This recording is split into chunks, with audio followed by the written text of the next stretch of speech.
This episode is brought to you by Progressive Insurance. Do you ever find yourself playing the budgeting game? Well, with a Name Your Price tool from Progressive, you can find options that fit your budget and potentially lower your bills. Try it at Progressive.com. Progressive Casualty Insurance Company and Affiliates. Price and coverage match limited by state law. Not available in all states. Work management platforms. Ugh, endless onboarding, IT bottlenecks, admin requests. But what if things were different? We found love in an open space. Monday.com is different. No lengthy onboarding.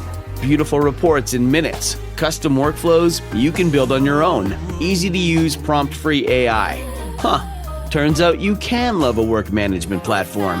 Monday.com, the first work platform you'll love to use.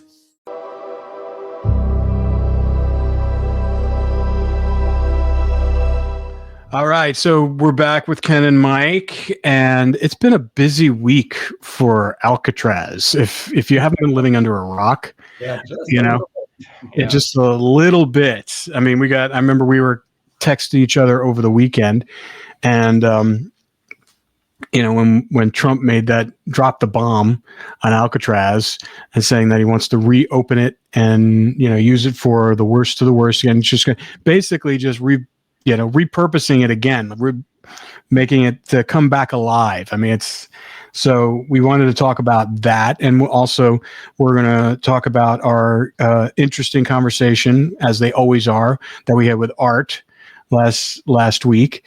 But let's just start off with the elephant in the room here, guys. I mean, it's like it's all Cindy was texting me all day too, saying that it's been friends of hers in New York. Oh my God, my friends all over the place. They keep texting me going, Alcatraz is all over the news. It's on every news station. In England, my friend was texting me from France, from New York. Everyone's talking about Alcatraz and that the brothers escaped. They were the only two to escape, three to escape, Frank Morris and the brothers. That's it. And then everybody was like, where are they? I'm like, we'll let you know soon. Yeah. But what do you think about this? I mean, Mike, you live in the area, so I'm sure it's like even like your ground zero with all. Well, I sent you the picture this morning. I opened up my newspaper. I still get a paper. I'm not an electronic paper guy. And I open up the paper, and what is the front page story? It's the Alcatraz story. So obviously in the Bay Area, that's a big deal for us because Alcatraz is so well known. It's such an iconic place that exists, and beyond what we do, it's just people love to go there, and it's a big tourist attraction for San Francisco. They get approximately over 1.5 million visitors every year, generating over $60 million in revenue. I mean, Alcatraz is a big deal. I mean, for the park, for the parks, because it's a national park. Yeah, and when you hear that for the first time, or at least when I did, my initial reaction was, I thought, that's kind of an interesting idea, reopening Alcatraz and make it a federal prison again. It's like, well, had anybody thought of that before? And then after that, my second thought was, well, wait a second, how is that going to happen? That's going to be a very expensive. Well, they shut down San Quentin. So I think it's interesting that. Well, this is a state and a federal. I know, but still, I mean, they shut down San Quentin, which is like 5 miles from there. And now if they're going to reopen Alcatraz, I mean, it's better than sending people off to freaking San Salvador, wherever they're going to send them to. Yeah. I mean, I think there's, as we know with Trump, I mean, he likes to make these bold statements that kind of create almost like it's the mass distraction from whatever else he's doing. I mean, he's a master at it. He really is. Yeah. And so I think this is part of that. I mean, I think there's probably, like in all of his declarations, there's a little bit of truth behind it. But, the practicality, I mean, you think about, I mean, what did they housed, like 250 inmates there at its heyday? I mean, it's just like a drop in the bucket, and they'd really have to really kind of just, it would take a lot to retrofit that place to get it ready for more. But, with today's technology though, if they put it, they could probably expand it, make it a push button prison. They wouldn't need as many people, many guards out there for like a lot of these, more modern prisons, or, you have like one correctional officer who can supervise almost, 80, 90 inmates with like these push button cells, and they don't no contact, and everything gets delivered to their cells. So, I mean, I'd love to see the plan, if there is a plan. Well, it's interesting because they just did that 3D imaging with the drones inside Alcatraz to show you what it was like in there. And then like a month later, now he's saying this. So I think it's interesting. I mean, it's constantly in the news lately. I think that's a sign of something. So I've been doing some reading about it, when he kind of dropped that bombshell, and they were looking at it more objectively, like, okay, let's say that moves forward, that they really do at least consider seriously reopening it as a federal prison. Well, there are a couple of issues involved. One of them is, the prison was originally built in the 1930s, and they closed Alcatraz in 1963, partially because it was already crumbling and had a lot of retrofit issues even back then, and it was going to cost millions of dollars to fix it in the 1960s. And the problem is the location. I mean, the one advantage of the location, obviously, for the prisoners is, you have this big moat around the lake, a big moat around the island, and, that's a deterrent for prisoners to try to escape. Once you get to the shore, what do you do? But the same thing that's its advantage is also its disadvantage, and that's the salt air. And the salt air just eats away at the cement, and there's nothing you can do about that. It just erodes it over time, and all the steel bars rust. And that's just an inherent problem with the island. So there's always a constant maintenance that costs a lot of money to keep it up to code, up to standards. And then the other problem is that it's a historic landmark. It has historic status, and of course, anything that's registered historically can't be touched. And the third problem is there are species of birds that are protected by whoever protects birds. And there are times when you can't do things on the island because it's their nesting season. So the idea that you'd have these work crews starting and stopping because of these birds on the island that are protected, it's like a conservancy kind of a thing.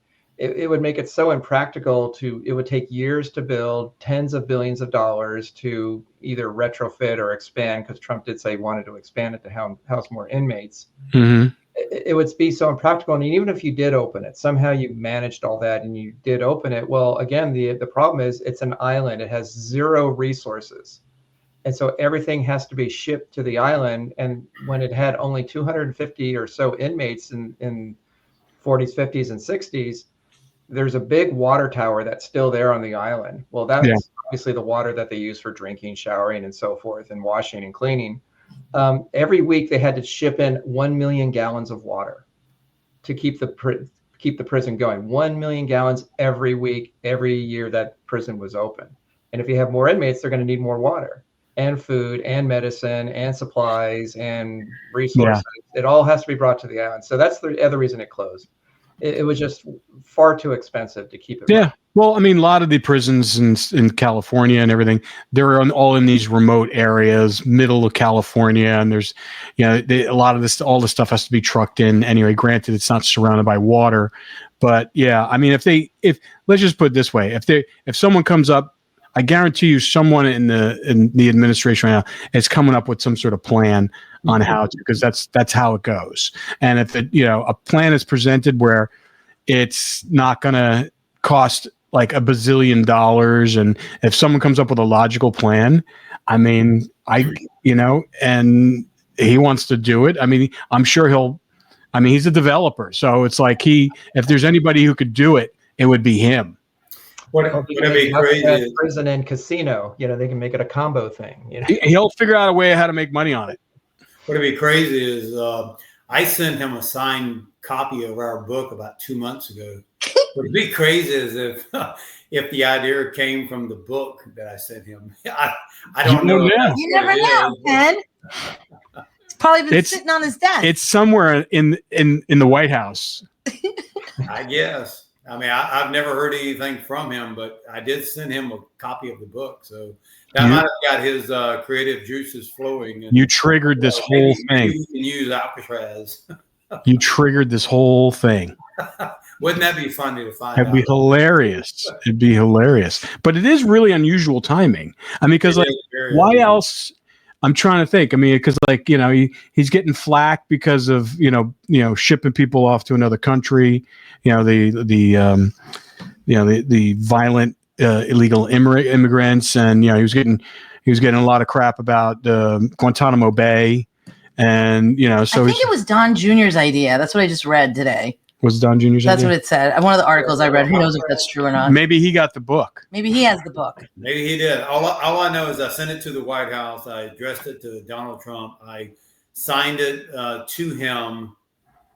I don't know whether or not he ever got it. I don't know whether he's ever read it, but it is kind of crazy. That was the first thing I thought of when the news broke. I was like, oh my gosh, I wonder if it has anything to do with my book. Stranger things have happened. It could be. It's very possible. Listen, I know. I have no clue. I've never been contacted. I'm friends with his old bodyguard, a guy named Keith Schuler, and he was there. He was his bodyguard when he was, before he was president, and he was a New York cop, tall guy. He's like 6'6", very imposing guy. Nice guy, but he was a New York City cop, and then he just somehow did some private security work for Trump, and Trump ended up hiring him. It was his private security for like 16 years. And right when he was running the first time, I had dinner with Keith and another guy that introduced me to Keith, and because we were developing something for Keith, like this international cop show that he was like, and I asked him, I go, what's the deal? I mean, because this is the beginning stages, like literally a couple months after he came down the escalator, and where everybody would just think this is a joke, and he's just doing this for marketing, and he's just trying to get attention. And then I asked Keith, I go, does he really want to become president? And he goes, I don't know. He says, I don't know. He goes, I think this is like a marketing thing. He goes, but who knows? And that's why he goes, but I'll tell you this. He goes, he's saying whatever hell he wants, and it's tracking for people, and he's getting a lot of press. And he goes, it wouldn't surprise me if he won. And he goes, but if he does win, I'm out. He goes, I don't want to do that. And literally, he ended up staying, I think, the first 6 months, and was actually the only non-Secret Service person that was allowed to be next to the president with a firearm. So, and that's never happened before. But he told me when he got out, he was just like, I got to get out. It's just too, I'm not built for politics. It's just, it's so mercenary. And he goes, he just didn't like it and stuff. And so he was smart enough to get out. But maybe one day we'll find out if the book is what influenced. Oh yeah. Yeah. Yeah. But it's just interesting. It's just interesting how that kind of because there's a lot of things that we're doing behind the scenes right now, trying to, in addition to the podcast and getting the story out, the fact that it's in the zeitgeist right now, even more so. It's almost like, I think God's telling us we're in the right place right now. So at the right time, because there's, but, all right, well, that's enough about Trump and Alcatraz. I mean, we'll just have to wait and see. I think it's just crazy. I mean, it's all over the news. Like I said, like everyone's been texting me all day, and right now, I guess it's on some other show back east. Everyone's like, "What are they doing?" Yeah, how could you ignore something like that? It's like, well, it was definitely good timing for us. Yeah, it is good timing for us. It is good timing for us. Yeah. All right, so let's talk about art. Okay, we had Art on last week. And as always, art is very entertaining, full of really interesting information. I know he came on initially to talk about the deathbed confession, that letter, and that one that he followed years ago. And we talked a little bit about it before, I believe on just briefly, but it was interesting to hear that how he really he chased that lead pretty hard. He did. He really did. That was, like I said, that was the first time I ever met Art, was during the shooting that we were going to do with the deathbed confession. And I was very impressed with Art. Art is the one who gave me that piece of advice. We were last day shooting, sitting at a German bar, drinking beer. And Art, told me, he said, the answers that you seek are in those files, the FBI files. And I was like, from that point on, I went back and started rereading the files, which is how I stumbled upon the photograph. So yeah, Art was very passionate about the deathbed confession. Yeah. But, I mean, he pretty much ruled it out in our conversation, because he goes, there was a lot of the names, but he also quantified the fact that a lot of the information there was available to the general public. So, even though things played out that way. I sat there when we were, me and him were talking, and I believe it was actually filmed in the pilot piece of it. But, I asked him about, okay, did you ever find the nurse? No, never found the nurse. Did you ever find her son? Because she had a son that was part of the story. Never found him. Never found the grave of the Black African American individual who was telling the story. I mean, in the story, he actually names his mom and dad and where they lived, and I believe it was in Canada. They were never able to find anybody related to any part of the story whatsoever.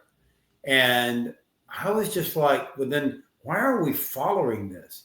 But for some reason, the only thing that I think really caught Art's attention, and it caught my attention too, was that the story was about 5 individuals who were escaping from Alcatraz, not 4. 3 who actually wound up escaping. And the only people who knew that piece of information during that time frame was the FBI and the actual people who were involved in it. So that was a pretty compelling piece of information. And of course, this story also has this boat involved in it. Yep. Very pristine, white fishing boat, which, we know that Officer Chechi saw it in the San Francisco Bay. And this individual telling this story tells about this boat. Mm-hmm. So that to me was very compelling. Everything we've always heard from our family was they went south and not north. So, yeah. Yeah. I mean, who would have been the 5th person? We knew Alan West was planning to go. Originally, there were 2 other people involved. And in addition to Alan? Yes. There were 2 other prisoners that were going to be involved in the escape besides the 4. And eventually, for whatever reason, I'm not sure exactly. I don't remember why they went to the other 2 and said, okay, you got to stop, you can't continue. And they bailed out, didn't continue any more of digging. But there was actually 5 people involved in this escape. No names? Yes, in the FBI files, I'm not sure if they name names. It might be redacted. But I do know in Art. I didn't see any. I mean, when the stuff that I've read, I haven't seen any. Yeah, Art confirmed it. There were actually 5 people who were supposed to be involved in the original escape piece. That's a jailbreak. That's not an escape. Yes. Yeah, really. I mean, when you have that more than 3, it's like that's a jailbreak. That's complicated. What I don't understand is how adamant he is that they did not survive, but yet he has no offense, Art, because I love when you come on. You're very entertaining. But I don't understand why he gets so adamant that they definitely did not survive, but yet cannot give us any kind of tangible proof of why he thinks that. Because everything he says, it's like there's holes in all of those things. Well, he's telling us it's coming. I know. And he says, which I was thinking about it the other day, he kept telling us, I know things you don't know. And I'm sure very adamant about that. Well, I'm sure he does too. But he's very adamant about that they drowned in the bay. If he is that sure, and if the FBI is that sure, why haven't you closed the damn case? Right. Well, maybe why are you keeping it open? Well, what's the evidence of that? If you have no body and this case open. But if you have no body and you have no evidence of that, how can you say that indefinitely? definitively. I mean, No, how? he did not. You know, and that's the reason why I have always challenged him. Just tell me one piece of information that you have, one piece of evidence. There is none. You know, and I'm gonna be honest with you. That's the reason why I put together that video clip from the History Channel show, and where Art basically said there is no evidence. The only evidence that we have in our possession after 60 years is that photograph. There is no other piece of evidence, period. I mean, and he was dead serious, you know, so for him to come back now and say, oh, I know things that y'all don't know, he's just blowing smoke. Yeah. Well, then he also says, you know, the people that they use to analyze photographs that, you know, that he picked, it's all He's junk. the one who It's picked junk science. the It's junk science. In the video, you can see him going to meet with Michael Street. I didn't even know who Michael Street was. Right. How would you? Art is the one who picked this guy. And the reason why he picked him was because he worked for the U.S. Marshals. You know, I mean, don't come back and you know, accuse me of junk science when you're the one who went and picked the junk science guy to begin with. Hey, listen, when it doesn't, I mean, we've heard that before from law enforcement, whether it's a polygraph, whether it's, you know, deception analysis, whether it's, you know, it's photo analysis or something like that, or anything like that. But now it's like, it's not only just the human can do it, you know, they can do it through, you know, AI, and, you know, as Amro's done. I mean, he was, you know, Amro, when he was on here talking about the photo, he goes, why are we even talking about this anymore? I thought we solved this, you know, and they thought it's all out there. And so it's just interesting that for some reason, Art changed his position when Michael Dykes, who was the acting marshal at that time, came forward and said he didn't believe he didn't believe those two men in the photograph was John and Clarence. Now, he did say he thought it was an England brother, but he didn't think it was John and Clarence. Now, you're talking about junk science. You know, the reason why he said he didn't believe it was John and Clarence, especially Clarence, was that he took an old photograph of Clarence when he was in a state prison up against the wall. I have that photograph. And he took that photograph of the 1975, and he took an actual measuring ruler, and he measured, and I literally, this is on tape, him saying this, that he measured the distance from the elbow to the hand on both photographs, and they didn't come back the same. And so that could not be the same person. But how would they? It depends on how far were they from the camera? Yeah, it's depth of field. Depth of field. What are you talking about? It's also, I mean, you can do it depending on how far the subject is from the camera. I mean, there's so many. You're talking about junk science. That's junk science. Yeah, that makes no sense. That's ridiculous. Even Amro, you know, I mean, he did, what did he say, 98% or 99%? 99.7. I mean, come on. That's like insane. Get any closer. I mean, the two things from that photograph, from the one standing in front of the anthill, that, you know, and we talked about this, is the watch, the way he wore his watch, which I thought was really interesting. It looked exactly like the way he did when in the like late 50s when he was standing there. We did the side-by-side comparison. And then also what Stuart Fillmore pointed out was that on Clarence is the mark on his arm. Mm-hmm. Yeah. You know, on his wrist. He goes, there's a definite mark on his arm. Don't you think, I mean, I guess as law enforcement, if they're going to toe the line and they're going to say they did not make it, that he's just getting in line. He's just toeing the line. Well, I mean, hey, listen, he says he knows stuff that we don't, and I absolutely agree with him. Of course, Art. You know? I'm talking about Michael Dykes. I mean, for him to make that kind of assessment, that to me doesn't mean anything. Yeah. I mean, that's not an expert assessment of that photograph. Well, yeah. I like the way that Mike talks about how that every piece, even all of our pieces of evidence and items that we find, is not like this big, huge, super, oh, God, this solves the case. There are small pieces of evidence that always point in the same direction. Everything that we have found has always pointed to them going to Brazil, them still being alive. You know, even the items that we found in Brazil, the people that we met, every piece of item always points in the same direction. And when you total all of those items up, Yeah. you know, you can't but come to the conclusion that all of these items can't be just by circumstance. Well, yeah, it is all, but in a court of law, it is all circumstantial evidence. But you're right; it all points in the direction. But sometimes you can get a conviction just on circumstantial evidence. Well, we'll give you an example. You know, we've talked before about the raft. You know, Art said last week that, you know, it was Clifford Fish who claimed to have found the raft, and years later he was interviewed, and we have that recording. We have it transcribed, where he goes into great detail about when he lands on the island the next morning. Everyone's going crazy. They're running around trying to figure it out.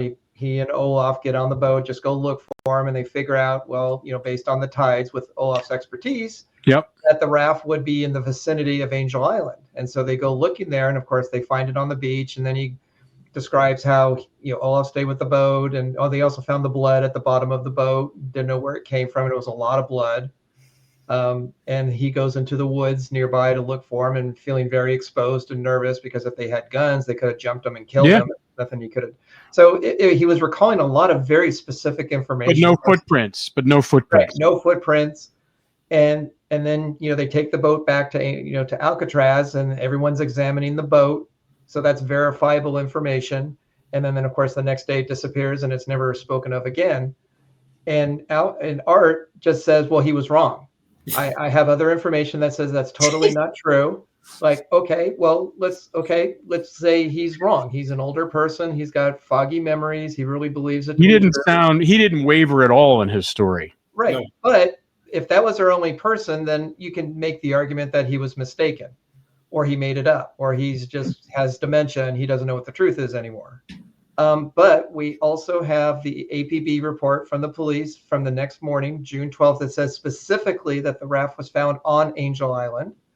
We have the letters from Whitey Bulger, who says that it was common knowledge by the inmates that the raft had been found the next morning. They all knew that it had been found. And we also interviewed, when I talked on the phone with Charles Herman, and I specifically asked him, was the raft found the next morning? He says, yes, it was found. It was brought back to Alcatraz. So you got three people. We have four sources that say the exact same thing. They line up perfectly with each other. So as somebody who's investigating a case, and you have four independent sources, they are not talking to each other. They are coming up with the same thing. You have to believe it's true. There's no possible way that they could be that mistaken or are all lying. It's not possible. Right. And that's the thing. I mean, just because Whitey Bulger was Whitey Bulger, I mean, he's just saying he's just a liar. He's a liar. Yeah, he's a liar. But at the end of the day, why would he lie about this? Exactly. Like, for what reason? There's no stakes. Serve him any purpose to lie about it. Yeah. It doesn't make sense to me. Why would you bother? He was and the other two are law enforcement. They're both guards on the island. Exactly. Why would they lie? Because for them to lie, well, they would lie the opposite. They would say, "We never found any raft. We don't know what you're talking about," because that's protecting the secret of Oak Island of Alcatraz, being escape proof. Their lie is putting them in a bad light. It works against them to lie to say that the raft was found. Yeah. Well, and think about this. So, Art is treating these people just like the FBI treated Chechi.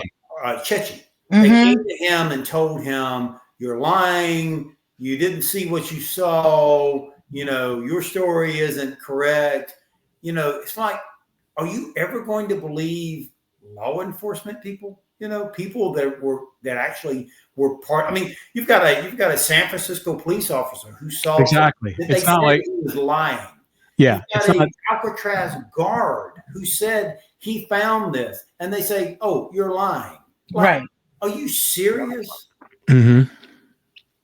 Yeah, it does. Doesn't It's not. make sense. It's not logical. Right. No, Because not. you can dismiss people's testimonies. You can dismiss their what they're saying, the stories they're bringing to the story. But when you just say, "Oh, they're all wrong," or "They're all not true," or "They're all mistaken," well, what are the odds that they can all be wrong? Yeah. It makes no sense. You just sort of wave your hand and say, "Well, they're just all wrong. They're all mistaken," and it's all of it's not true. It's like, well, where's your evidence then? What makes them unreliable that you dismiss their testimonies? You dismiss their accounts.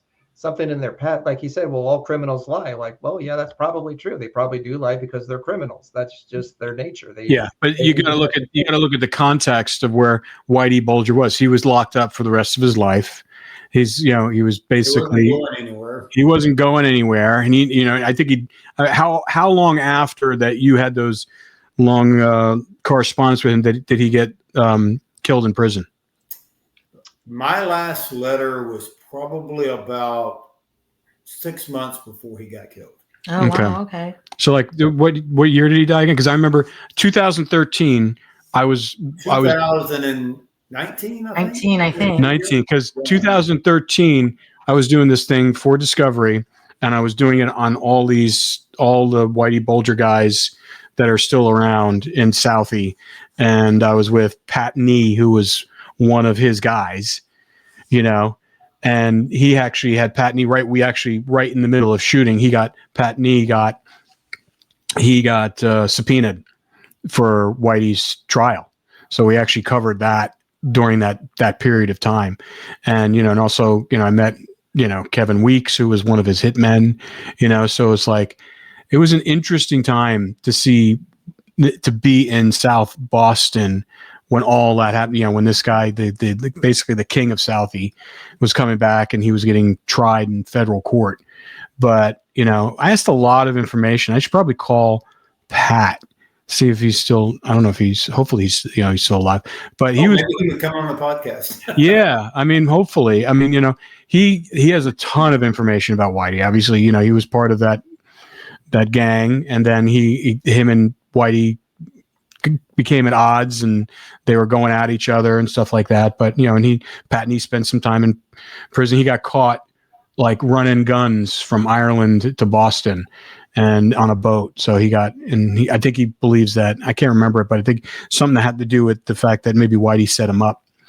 But I'll have to check in. I still have his cell phone number. I have to check to see. But interesting guy.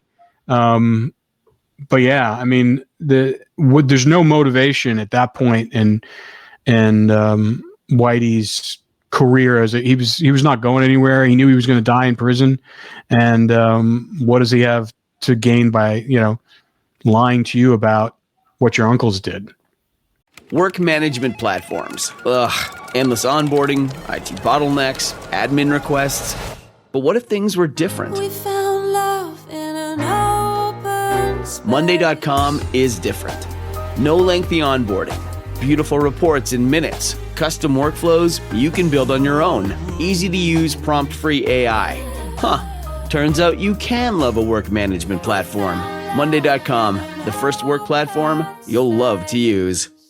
On average, you'll have to wait 31 days to see an OBGYN. And if you're dealing with an infection or outbreak, you need care fast. That's where Wisp comes in. Connect with a U.S. licensed provider online and pick up safe, effective treatment at your local pharmacy that same day. Plus, get birth control and more delivered in all 50 states. Take control with comprehensive sexual and reproductive care, all from your phone. Wisp. That's HelloWisp.com. The waiting room can wait.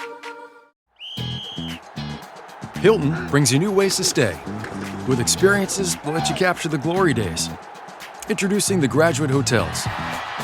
Each inspired by local college towns, these stays are always original and never boring. Get in touch with traditions all across the country and enjoy a stay that's a class above the rest. Book at Graduate Hotels with Hilton Honors Points at Hilton.com. It's a win-win. Hilton, for the stay. So good, so good, so good.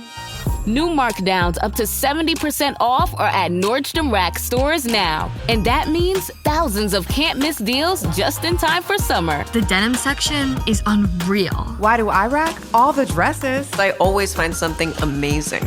Plus, buy it online and pick it up in-store the same day for free. Great brands, great prices. That's why you rack. You know, and I never kind of thought about challenging Art about, regardless of all of those other people that I really kind of, I've never met Cliff Fish. I've never met Officer Chechi. I've never met Whitey Bulger in person other than just through letters. But I have met my Uncle Man. And I knew him personally. And I knew what kind of a person he was. And I can tell you for a fact that my Uncle Man would never have gone to his family, his brothers and sisters, and told them that he had been in contact with them for 25 years if it wasn't true. Yeah. He never would have told anyone that he received a postcard from Brazil written by Clarence if it wasn't true. So, you can take all those other people, and maybe convince me that they might have been, blowing smoke or whatever, but you're not going to convince me that my Uncle Man was lying. Yeah, because in 1992, when that legendary meeting with Fred Breezy and your Uncle Man and your family, there was no reason to make this shit up. They're just informing them. It's like you guys weren't going public with it. This was like an internal family meeting. When Breezy gave the family that photo, he's even heard on the tape saying, "Do not share this with anyone. Don't share it." At that time, they were working with Don DeNevy writing The Riddle of the Rock. And he said, "Do not share any of this with Don." So I'm just, knowing my Uncle Man, he was, like I said, after my grandfather died, he was like the patriarch of the family. Nobody did, and I say that nobody, I'm talking about the member, the brothers and sisters. They didn't do anything if it came to Alcatraz or anything about the brothers without, Uncle Man giving his blessings. Uncle Man would never have brought an individual to the house to meet with the family like Fred Breezy if there was not a reason why he wanted him to be there. There's no way in hell he would have allowed someone like that to come to the house and tell the family, "Oh yeah, your brothers are alive," if he didn't already know it. Yeah. Yeah, I mean, it makes no sense. And the other thing about the photograph of John and now there was more than just John and Clarence in the photo. There's also photographs of the property that, they're not in it, but, they went around and took pictures of where they live. But primarily the photograph, of course, the one that's everyone's interested in, he never tells the family because I believe he gave it to your mother, Ken, specifically. Well, he gave it to Uncle Man, and Uncle Man then said, "No, I want you to give it to Marie," which is my mom. Right. And so he never handed it to my mom. Right. He never identifies them as John and Clarence. Nope. He never says, "Hey, there's a picture of John and Clarence, just for proof." He just says, "Here, have these photographs. I want you to have them." And Ken's mother then just put them in a shoebox and, stayed in the closet for 30 years. So if he was trying to dupe the family, why not say who they are? Like he got doubles of, some people that look like him and he's, just was trying to trick the family. Why not say who they are? He doesn't do that. So that takes away from the idea that he forged the photograph, that he was using other people to make up the story. It makes no sense if he's not saying who they are, and he never did. And what purpose would he have to make up that story? Well, and when I discovered the photo, the first thing that came to my mind was, why in the world would Fred Breezy give my mom or the family a picture of two men that they didn't even know who they were? I mean, why would he give them a picture of two men that they don't know who they are? and as I started, when I first kind of discovered the photograph, I was like, oh my gosh, and I've told the story many times. I mean, I wanted to see as an amateur, I wanted to see my uncles, and it wasn't until we gave it to Art Roderick. And even then, every single person in the production crew at that time didn't believe that it was them. In fact, like I said, I even bet, I had a bet with the head executive producer for a bottle of 18-year-old Macallan. Mm-hmm. That was them. I said, I was that positive in my belief that was them. And I've got a photograph of me drinking that bottle of scotch. So he capitulated. Oh, yes, he did. In fact, it was a photograph of me, my brother, Art, the executive producer, and another one, all toasting as after Art in the last shoot revealed to us the percentage. Michael Creed came back about that photograph. And I'm going to tell you, Art was not acting at that time. He really believed that was them. And in fact, he even told us he was going back to the Marshal services because we were supposed to continue this show.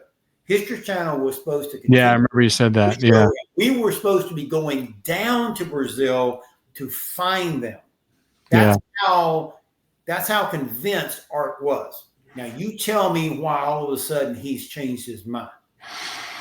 Yeah, I mean, the other thing that was interesting is that, when I pointed out to him the documents stating that, way before Art was even involved in the investigation, how they were convinced that they more than likely made it to South America, and that there was names that were redacted out.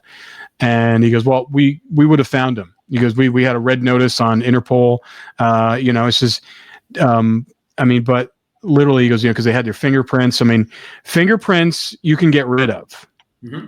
You can get rid of your fingerprints. Well, it's only fingerprints if you get arrested for something. That too. That's the only thing. And they'd have to be doing something. But still, even if they got arrested, and if you got rid of your fingerprints, which you actually can do, there would be no record. And he said the red notices were out. He goes, we would have found them, Interpol. But not if they had Mickey Cohen behind them and they changed their identity, they're not finding them. No. It's the mob. Well, and it wasn't like there wasn't electronic surveillance or anything back then in 63 or even in the early 70s or mid 70s. There was not, people could forge passports. Passports were didn't have electronic band on it like it does now. And it doesn't, like when they do it, it doesn't go widespread. It's all manual. Well, and Mike can attest to this. When we went to that part of Brazil in 22 to where we believe the farm was, where the photograph was taken, we believe we found the actual house that they originally lived in. Mike can tell you in 2022, that was like in the middle of nowhere. And if you're talking about, 1970, 1975, it was probably, oh my gosh, it probably was a speck when it came to in Brazil. And someone could disappear into that environment and they could have lived their life out for, forever and never have been found. Yeah. Well, even when we sent a team down there and they were all skilled people. Yep. They're all skilled, fugitive hunters, and they knew the area, and they said it was very hard to get to. Mm-hmm. It took them, it cost us a pretty penny to hire them to do that. And it took them, almost like 10, 12 days just, to kind of get there, get the lay of the land. And we gave them tons of information. And it was still pretty hard for them. And these are guys that do this for a living. Well, all I have to say is that, Mike and I, along with Josh Gates, we pretty much found every piece of location that backs up those photographs. Me and Mike, we know where that house is that Fred Breezy took and he said that this is where they originally started out at. This was They lived in this house. Now we know where that house is at. And, all I can tell you is someone like Fred Breezy in 1970, between 1970 and 1975, if he was in that location, he was the only American that was around for miles. And why was Fred Breezy doing in a little small town like that? Yep. In 1970. Yep. And then we also know that he also was, flying drugs in and out of South America. Well, even Art believed that. You saw it on what he said out of his own mouth. He believed that Fred Breezy was flying drugs out of South America, probably out of Brazil. And if they had gotten to Brazil, Fred Breezy was the one who took them there. Absolutely. That was out of Art's own mouth. Now, you telling me that he was going to say something like that, the way he was talking last week about, I know things you don't know. Well, why in the world would he say something like that if he didn't know it? Yeah. I think what's happening is I think they're just going to close the case. Well, hopefully maybe it's because all of the letters I've written to the Attorney General and to the FBI director, and I've written letters to my governor here in Florida. I have written letters. I've gotten my senator when I lived in Georgia involved, and congressman involved. So hopefully at some point in time, someone's going to pick this up and is going to truly close the case and pardon him. Well, listen, Alcatraz is in the crosshairs now. Is in Donald Trump's crosshairs. So you don't know what is going to happen. I'm curious to see whether or not this is just a head fake, just to kind of get people, distracted about whatever else that's going on, that he doesn't want people to understand what's going on. But I guarantee you it's one of those things where someone brought it to him as an idea, in the same way, we talked about, turning, Gaza into like a vacation wonderland, beachfront property. He did it today at his press conference where he was talking with the Canadian PM, and he teased he goes, "Oh, I got something big. It's great." And like that, he's a master at kind of really manipulating the media, and everyone's like, "On what?" He's like, "Forget about this meeting. This is what I got going on here. Something really big." He goes, he'll come out with it on a Sunday night at 12 o'clock, and then that's all you'll talk about the next week. Exactly. He knows how to set the tone for the news cycle for that. Listen, he knows they like red meat, and he gives it to them. He does.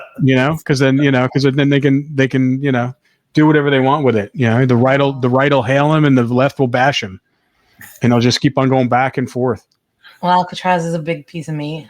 Yeah, it's a pretty it's a pretty big project if you're thinking about doing that. So keep it in the news cycle for us. It's good. I don't really believe that it would ever happen. The only thing that I will say that he got wrong the other day when I heard him talking. Who are when he said that no one had ever escaped from Alcatraz. Wrong. I know 3 individuals who did. Who said that? President Trump said it at the press conference. He said no one had ever escaped from Alcatraz. Yeah. Well, Go ahead, I do want to go back to one thing that Art said last week, that at the time, I didn't really think about it, like, oh, okay, and just kind of moved on. It was just sort of like an off the cuff statement that he made. And then we kind of moved on to something else. And then later, as I was sort of processing, the conversation, it really stuck out at me like, wow, this was actually a kind of a big point that he made. Didn't seem so at the time. And that was towards the end when he was talking about how he's still investigating the case. Yeah. And he put it, he says, and on my own dime, because you asked him, are you getting paid for it? And he said, no, it's on my own dime. I'm doing that. That he's still actively pursuing it. And the thing that I thought about later was he was so adamant that they didn't make it out of the bay. He said that several times. They didn't make it out of the bay. I have information you don't have that absolutely, closes the case on this. So if he is clearly convinced the way he is now, convinced that they died in the night of the escape. Why is he still investigating it? Mm-hmm. Makes no sense. What is there to investigate if he says this? They're The dead. only thing I can think of, maybe he's writing his own book. That's a possibility. Ooh. So, I can't think of any other reason why he would be, if they're not around anymore and they're either at the bottom of the bay or they floated out into the Pacific Ocean never to be seen again, case closed, but he's still actively pursuing it. That was one of the reasons Marshall Dykes never believed it, was because at the time, most people who wrote books or were involved in anything that had to do with the island, if you did not follow along with the narrative that they drowned, there was never a successful escape, you pretty much were banned from the island. When I say banned, you were not allowed to sell stuff, because their narrative was always they drowned. Anything else is it's an outlier. It's a lie. Yeah, exactly. And that's the reason why I was totally shocked when Mike told me that the island was going to carry our book, because I was just like convinced they would never carry my book, because I was always the one that they said, oh my gosh, here's a family member that thinks that they. Here comes the tinfoil hat. Nephew again. Give him another beer.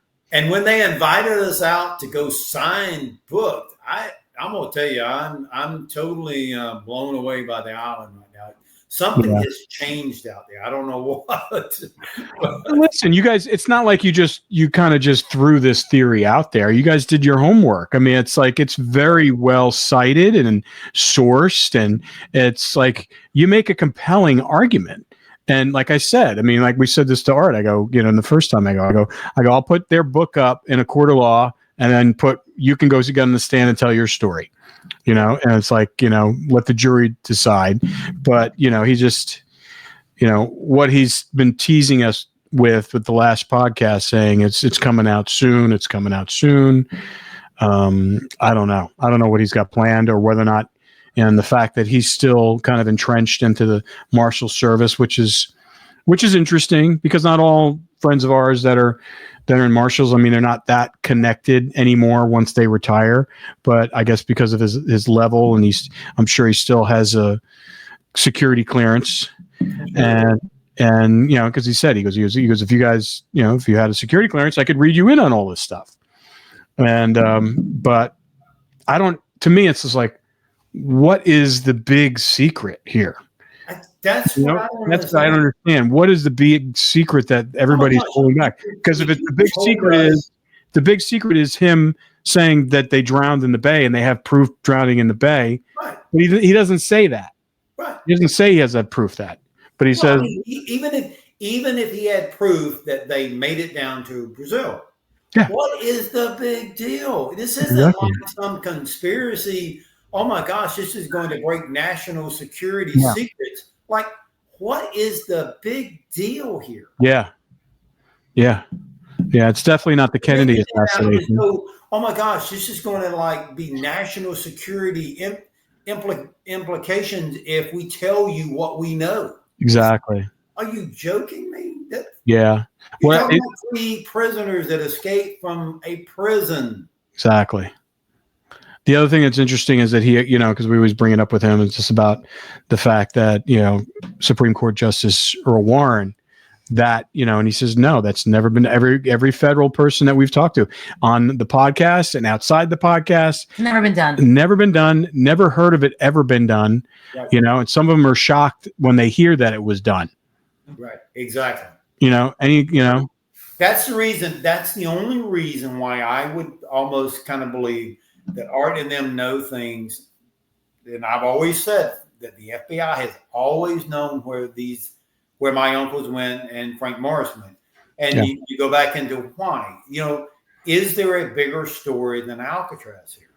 And if there is, now that the JFK files have been released, if there is a possibility that there is some type of connection between Mickey Cohen and the assassination of John F. Kennedy, I can understand why it would have been, taboo. Like, yeah. I mean, now you've released the JFK files.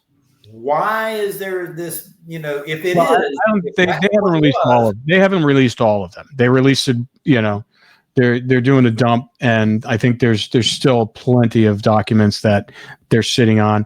I think part of the release of this first wave ones is just so Trump said he had his promise to RFK, said he would do that for him. That was like part of the reason that he got involved in his campaign, and but it's I don't know. I mean, it's like at that period of time was such a kind of strange time for American history. You had so much stuff. You had the hope of JFK. He was doing a lot of radical stuff. They thought Trump's doing radical stuff. JFK was doing a lot of radical stuff.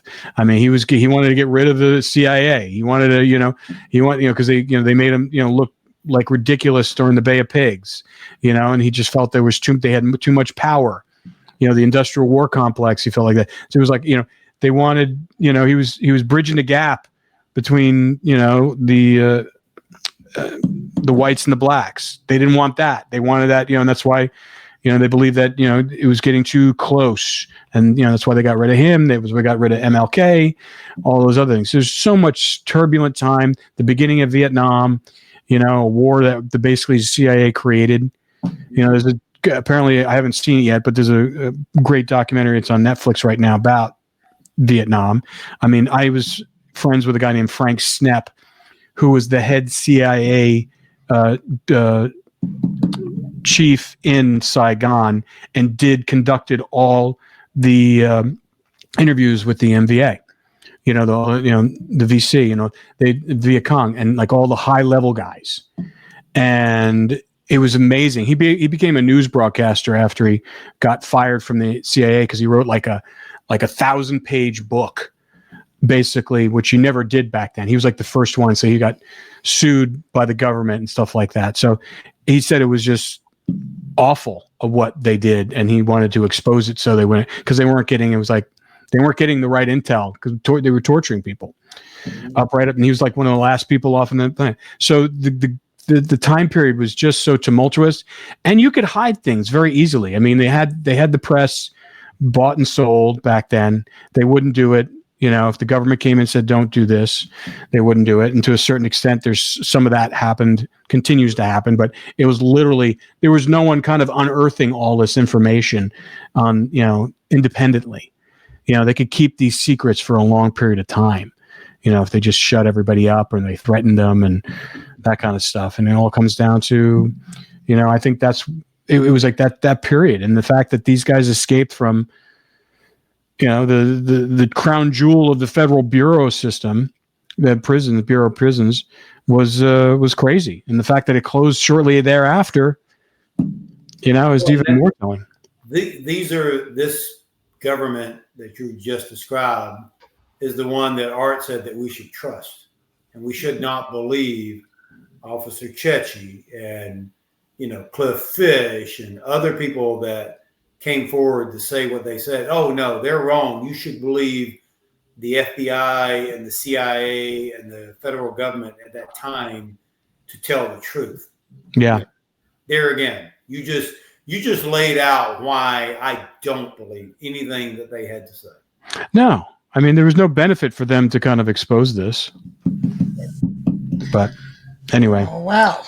Interesting week. It was an interesting week for Alcatraz, and I'm curious to see what happens after this. And we'll just have to put a pin in it for now, see what happens. The one nice thing that Ken had alluded to earlier about, letting us have the book there, and then in June we have the author event that we're going to be going to right after the anniversary of the escape, is not only are they were welcoming us to do this, but I was recently talking with the person, he's sort of our liaison between Alcatraz and us, and just sort of helping us promote the event. And he said that the parks people, when the the visitors come to the island, they're going to specifically tell them that we're going to be there and check it out, to come listen to us, come talk to us. They're promoting it to the visitors who come to the island while we're there. They're that excited about us, about having us there. So they've done a complete 180 from, we don't talk about this, we don't acknowledge it. We have this narrative that we've been sticking to for decades.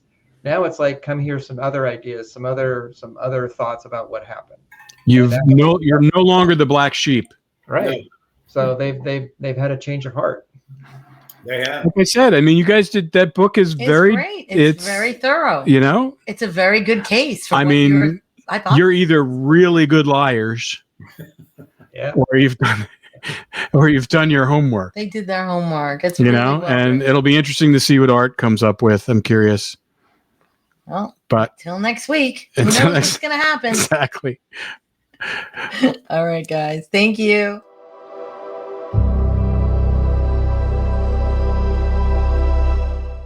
At Ritual, Mother's Day is kind of a big deal, and we're celebrating accordingly. Find your ritual.